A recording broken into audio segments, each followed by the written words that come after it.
इसको चेक करें, वर्क की भी वही डायमेंशन है, पोटेंशियल एनर्जी की भी वही है, काइनेटिक एनर्जी को आप चेक करें उसकी डायमेंशन भी वही आएगी। काइनेटिक एनर्जी में 1/2 आता है, कांस्टेंट है।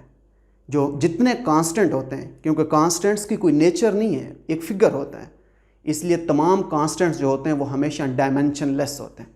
तो जो 1/2 आएगा काइनेटिक एनर्जी के फार्मूले में, वो एक डायमेंशन लेस टर्म है। अगर मैं कुछ और क्वांटिटीज़ को डिस्कस करूं, अब कुछ ऐसी क्वांटिटीज़ देख लेते हैं कि जो डायमेंशन लेस हैं, जिनकी डायमेंशन नहीं होती। जैसे मैं लिख देता हूं, आप स्ट्रेन को देखें, strain is equal to change in length over actual length. Strain की डायमेंशन क्या आएगी? लेंथ की डायमेंशन भी कैपिटल एल, इस लेंथ की डायमेंशन भी कैपिटल एल, एल और एल आपस में कट जाएगा। स्ट्रेन डायमेंशन लेस क्वांटिटी है। स्ट्रेन ऐसी क्वांटिटी है, स्ट्रेन की डायमेंशन आएगी लेंथ की dimension divided by capital L divided by, ये कट जाएगा। स्ट्रेन ऐसी क्वांटिटी है जिसकी डायमेंशन नहीं होती, डायमेंशन लेस क्वांटिटी है। अगर मैं प्लेन एंगल को लिखूं, प्लेन एंगल किसके बराबर है?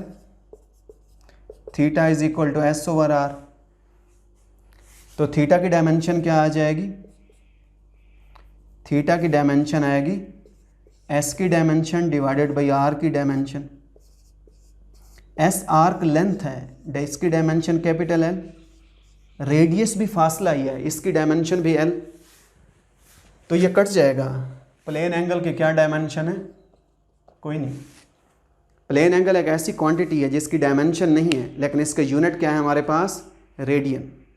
अगर मैं सॉलिड एंगल को लिखूं, इसका फार्मूला क्या है? Solid angle is equal to area divided by distance square. Solid angle की डायमेंशन क्या आ जाएगी? एरिया की डायमेंशन डिवाइडेड बाई डिस्टेंस की डायमेंशन और उसका स्क्वायर।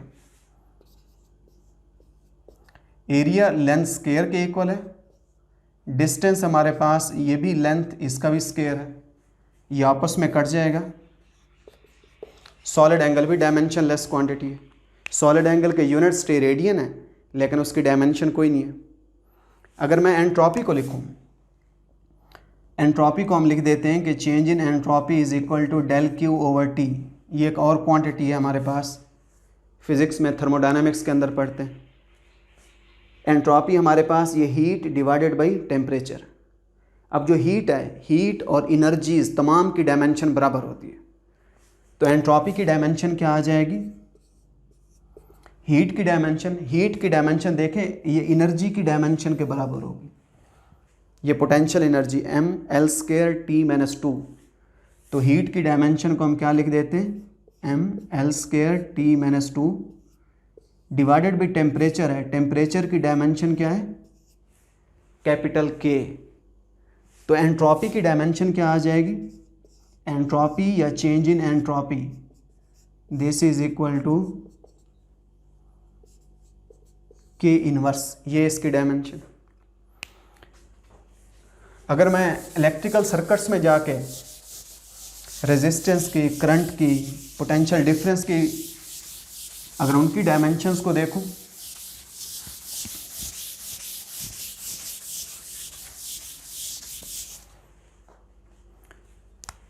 अब हमें पता है कि as current is equal to charge divided by time, तो चार्ज की डायमेंशन क्या आएगी, करंट इंटू टी। तो चार्ज की डायमेंशन आ जाएगी करंट की डायमेंशन मल्टीप्लाइड बाई टाइम की डायमेंशन। तो चार्ज की डायमेंशन किसके बराबर है, करंट, टाइम के लिए कैपिटल टी, तो ये आ जाएगी चार्ज की dimension A multiplied by T. अगर मैं यहाँ से पोटेंशियल डिफरेंस को देखूँ, वोल्टेज की डायमेंशन मालूम करूँ, वोल्टेज किसके बराबर है, as potential is equal to work done per unit charge. आप सिंपली इसमें Q over W over Q लिख दें। Potential, electric potential is equal to work done per unit charge. तो पोटेंशियल की डायमेंशन क्या आएगी, वर्क की डायमेंशन डिवाइडेड बाई चार्ज की डायमेंशन। वर्क की डायमेंशन हम पहले कैलकुलेट कर चुके हैं, वर्क की डायमेंशन है MLT-2। चार्ज की डायमेंशन क्या है, A multiplied by T।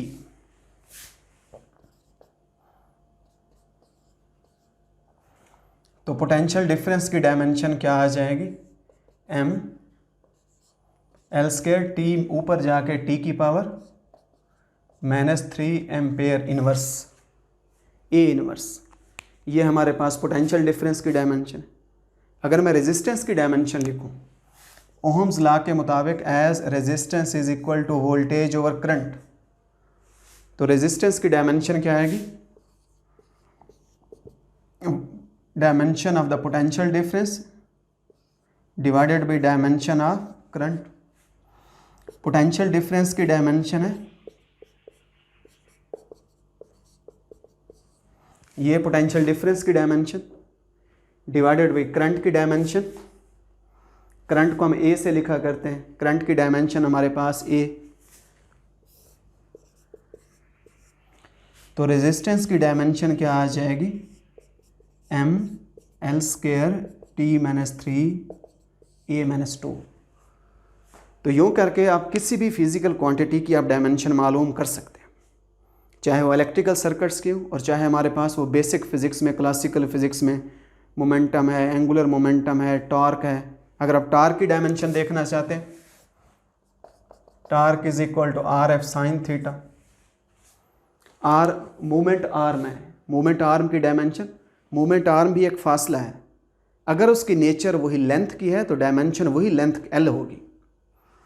Force की डायमेंशन और sine theta dimensionless quantity है, तो यूँ हम इसकी डायमेंशन भी मालूम कर सकते हैं। तो आज के टॉपिक में हमने डायमेंशन के बारे में पढ़ा है। डायमेंशन एक टेक्निक है, उस टेक्निक को हम नेक्स्ट लेक्चर्स में हम यूज़ करेंगे कि हम कहाँ कहाँ उसको इस्तेमाल करते हैं। आज हमने बेसिकली तमाम फिज़िकल क्वांटिटीज़ की डायमेंशन मालूम करने की कोशिश की है। जैसे तमाम फिज़िकल क्वांटिटीज़ की आलमोस्टली तमाम फिज़िकल क्वांटिटीज़ की यूनिट्स होते हैं, इसी तरीके से तकरीबन तमाम फिज़िकल क्वांटिटीज़ की डायमेंशन होती है। तो डायमेंशन हमें बताती है कि वो फिज़िकल क्वांटिटी किन किन वेरिएबल्स के ऊपर डिपेंड करती है, नेचर पे बताती है कि उसकी नेचर क्या है। अगर उनकी डायमेंशन सेम आ रही है तो आप बड़े एतमाद के साथ कह सकते हैं कि क्योंकि इन क्वांटिटीज़ की डायमेंशन सेम है, इसलिए इन क्वांटिटीज़ की नेचर जो है वो भी आपस में सेम हो। तो आप इसकी प्रैक्टिस करें। हमेशा जिस लेवल का आप टेस्ट देने जाएंगे, चाहे वो एंट्री टेस्ट का एग्ज़ाम हो और चाहे वो कोई कंपटीशन का एग्ज़ाम हो, चाहे वो हमारा सिंपल जो एनुअल एग्ज़ाम सिस्टम है वो पेपर हो, हमेशा उसमें इस डायमेंशन से रिलेटेड MCQs होते हैं। डायमेंशन जैसे यूनिट्स को पे ग्रिप होनी चाहिए, इसी तरीके से फ़िज़िकल क्वांटिटीज़ को पढ़ते हुए, फ़िज़िक्स को पढ़ते हुए हमें लाजमी तमाम क्वांटिटीज़ की डायमेंशंस के बारे में पता होना चाहिए। Thank you.